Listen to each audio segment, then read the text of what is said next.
Having loved his own who were in the world, he loved them to the end. In the name of the Father, the Son, and the Holy Spirit.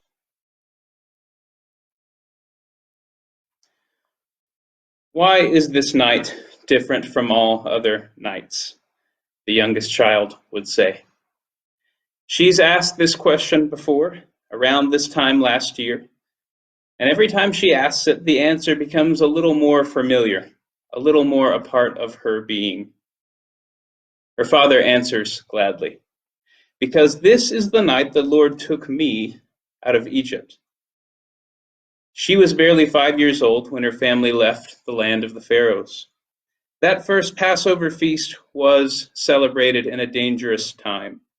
Doorways painted with blood, painted round the threshold like the Ark of Noah, sealing off their home from the violence outside. An efficacious sign, a sign giving what it points to, protection from death itself. They had eaten lamb that night, a meal to share with the community and indeed with the Lord, a sacrifice affecting a meal, affecting communion with God and with the neighborhood. The girl remembers leaving her home in haste. Carried or dragged by her mother, she remembers running on a dry sea floor, the ocean waters towering over on each side, standing up like walls. The sound of Pharaoh's chariots, deafening, getting deathly close. She climbs a ridge, daring to look behind her, the Egyptian army vicious and clamoring, jealous, angry, closing in, and then, in an instant, crushed. Buried underwater. Fish food, her brother liked to say. She remembers the thunder and lightning on Sinai, the horror of the darkened mountain, and brave Moses ascending to the top. They sang songs about him. They sang songs about Pharaoh's army, sinking down to hell or whatever was beneath the Red Sea. God had saved his people, and so they would eat the Passover, remembering the night their salvation was wrought. Out of Egypt, God called his son. And so this was no ordinary dinner. Celebrating Passover was about doing in remembrance. Jesus and his disciples are now gathered in a secret upper room in Jerusalem, eating this same timeless meal, its familiarity solidified through centuries. They know how to eat the feast, but this time Jesus is going to throw them a curveball. I've heard it said that a good Maundy Thursday sermon focuses on one or two things. Either you talk about the Eucharist, or you talk about the foot washing, but you can't do both. And that's sensible enough. Most movies are too long nowadays because the directors can't really tell what the movie is really supposed to be about. But if we're going to ask, what was the night before the crucifixion really about? It's difficult to boil it down to one thing, isn't it? And Jesus, for his part, certainly seems to be communicating more than one message. The first disciples didn't have the luxury of examining his moves one by one. There they are, he and his friends gathered together in an upper room, reenacting the Passover, but more than reenacting, participating. Because the Lord took me out of Egypt, the patriarch would say.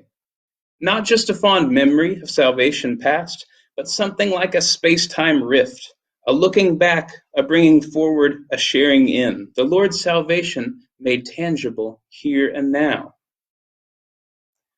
Bread and wine are a part of the meal. That's familiar enough. Nothing out of the ordinary.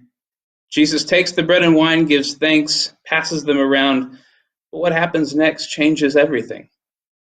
Jesus says those simple, utterly destabilizing words. The ones about the bread and wine and his body, the ones his people would remember him by. The words to accompany their doing in remembrance. And in a moment, Passover changed. Could his friends really have put all the pieces together right then? Did they know it would be his blood that covered their doorposts?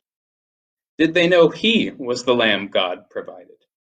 Did they know that Passover, still about salvation, was now about more tyrannical powers than Pharaoh's army, about the powers of hell doing their worst and Christ their legions dispersing.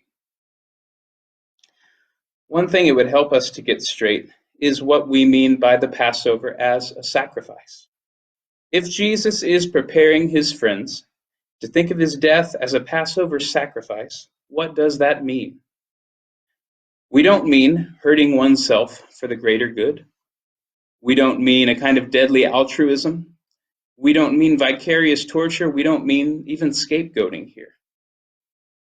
The priests of the Old Covenant would be quite useful in a butcher shop. Father Rob and I, on the other hand, would not be so useful. Their job was not to make animals suffer as long as possible. In Passover, the lambs aren't tortured. They're killed swiftly. A sacrifice which affects a meal which makes communion. He loved me and gave himself for me, Paul will later say. In that time, priests stood daily at their sacrifices, offering repeatedly the same sacrifices which can never permanently take away sins. But when Christ had offered for all time a single sacrifice for sins, he sat down at the right hand of God, waiting for that time until his enemies should be made a footstool for his feet. If you wanted Brett Kavanaugh sacrificed for the greater good, you don't understand what Jesus is about. If you wanted Christine Blasey Ford sacrificed for the greater good, you aren't going to understand the Passover sacrifice. The powers of hell certainly thought that this is the way Passover and sacrifice worked, but not Jesus. No one takes life from him. He gives it up willingly. Do this to remember me, he says, and was ever another command so obeyed. A sacrifice affecting a meal, affecting communion, both with each other and with the Lord. Why was this night different from all others? Because Jesus, having loved his own who were in the world, loved them till the end. For one last supper, Jesus sits at the table with these his friends. He'll even eat with Judas. He'll even wash those feet. If you've read the Brothers Karamazov, you might remember a scene near the beginning where the wise old monk Zosima is going to meet the family of one of his best students, Alyosha. It's a regular, old-fashioned PTA meeting. But as they sit down to have the meeting, Alyosha's family starts fighting with each other, belligerent and selfish the way they always are. Alyosha just kind of wants to crawl under the table and die. All he wants is to be a good student to impress his teacher. How can he maintain his reputation when the old monk sees what kind of a family he comes from? But in the midst of the utter selfishness and idiocy of his family, the wise old monk Zosima bends down on his ancient knees, crawls over on the ground, bows before the pompous old fool Dmitri, kisses his feet.